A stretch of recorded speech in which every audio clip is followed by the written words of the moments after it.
Достар, барлықтарына сәлем. Бүгін бізде жаңа шоу Prime. Бұл шоуда қазақ ютуберлер және олардың өмір баяны, қазақ ютубына қандай үлес қосқаны туралы айтатын боламыз. Бүгінгі ютубер NoniKZ. NoniKZ. Бұл лақабатты естіген кезде қандай ютубер ойларына келеді? Әрине, мына легенда. Бұл ютубер Қазақстанның ютубына үлкен пайда және үлес қосқан. Бүгін сол легенданың өмірі туралы айтатын боламыз. Қазақ ютуберлерінің шайқасы болады. Ассалаумағалейкум достар, біз раундшоуда бүкіл зат... Ассалаумағалейкум достар, сіздермен бірге Нони. 1994 жыл 27 сәуір айында NoniKZ өмірге келген. Бала шағынан кино және спортқа өте қызыққан. Кино туралы айтсақ, кішкентай кезінде режиссер болғысы келген. Ал спорт жайлы айтсақ, ол таэквондомен айналысқан. Және де достар, таэквондо туралы айтсақ, NoniKZ почти қара белбеуді алған. Негізі сұмдық показатель. 15-16 жасында ол рэп деген жанрмен қызығып рэп жазып бастайды. Ол кездері Қазақстанда енді рэп деген жанр танымал болып бастаған.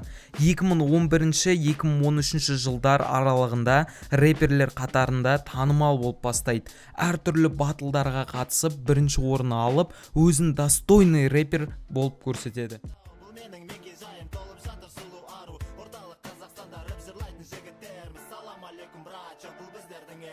Сәлеметсіңдер ме, қалайсыңдар, мұнда беремсі. Менімен бірге қозғалыңдар, бұл батыл қазақи. Тартылыңдар, сындырамын сені, менде айбатты балтырым бар. Ал енді мені тыңда, беремсі бүгінгі жарыста. Кәне көрейін күрес, аш қазақтың батылында. Аш қазақ Pro Battle ол кездері Қазақстандағы ең бірінші батл платформалардың арасына кірген. Аш қазақ Pro Battle 8 раунд 3. Яу, Аш қазақ Pro Battle 8 раунд 5. Яу, Аш қазақ Pro Battle 8 жартылай финал. Нандиуандағы Закты сол рэп батлда жеңеді. Ол кездері негізі өте көп рэперлер болған. Қазіргі таңдағы Hero, Скриптонит, Зак, Қаракесек және де басқа рэперлер и солардың арасында BRMC-ді барлығы танитын болған. 2015 жыл Тимур Умаров деген досымен екі ән жазып, қалалардағы концерттерде сол өлеңдерді айтып бастайды. Ал ол кезде Тимур Умаров Қазақстан дауысын ұтқан әнші болған.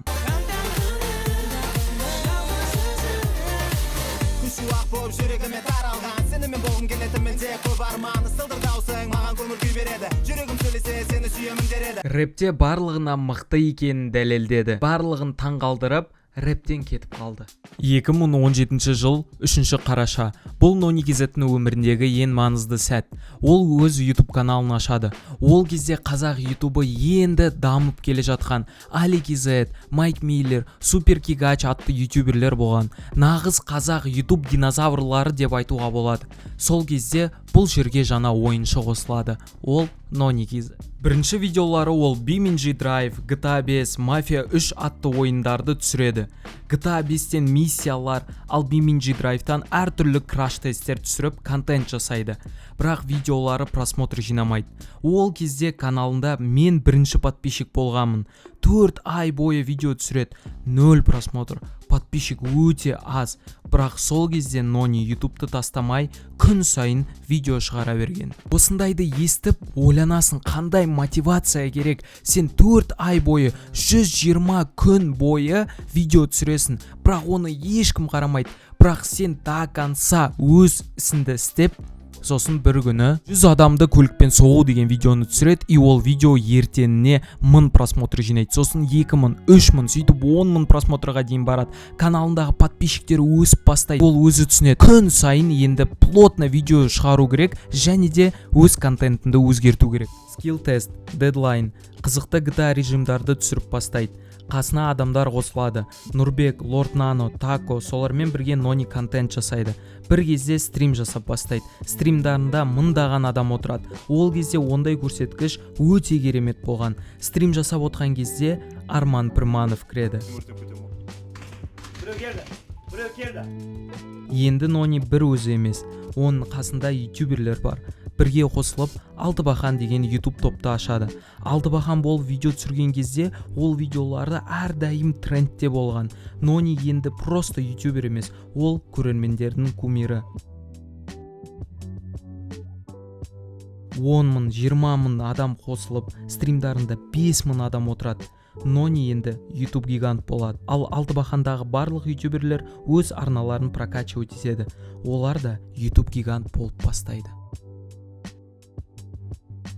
Енді оның үлесі туралы айтсақ, қаншама қазіргі таңдағы ютуберлер кезінде Нонидің фанаттары болған.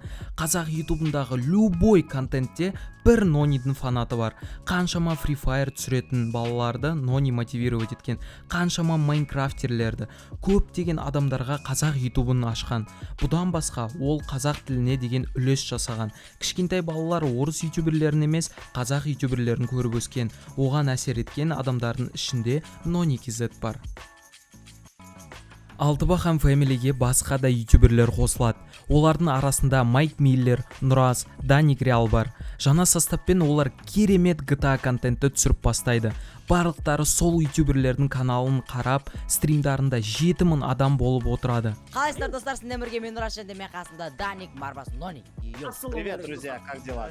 Короче, достар, бүгін бізде скилтест болмағалы біраз болды. Короче, осындай баги көлікпен, короче, 25% скилтест. 2018 жыл. Ол қазақ ютубындағы менің ойымша ең қызықты сәт. Өткені Aligz пен Арман Пірманов дискордта отырып бір-бірімен ұрысады. Ол қазақ ютубында болмаған әлі. И одан кейін де ондай конфликттер болмаған. Неге ол қызықты сәт? Өткені Арман Пірманов пен Aligz'тің ұрысынан кейін ешқандай да ондай конфликт болған жоқ. Қазақ ютубына негізі ондай конфликттер керек, потому что ол қазақ ютубы тірі екенін көрсетеді. Неге ондай конфликттер болды? Өткені менің ойымша қазақ ютубында өмір болды.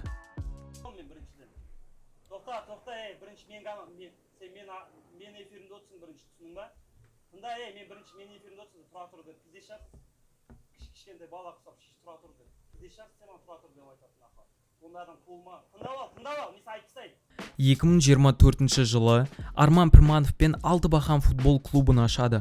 Ол жерге бұрынғы Алтыбақанда болған балаларды, таныс ютуберлерді тартып бастайды. Қазақстанда болмаған қызықты футбол челлендждарын түсіріп, қазақ футболын ютубта дамытып бастайды. Алтыбақан футбол клубы 2 айдың ішінде 50 мың подписчик жинайды. Тиктокта 30 мың подписчик, ал Инстаграмда 7 мың подписчик. Көрермендердің арасында Алтыбақан футбол клубының фанаттары пайда болады.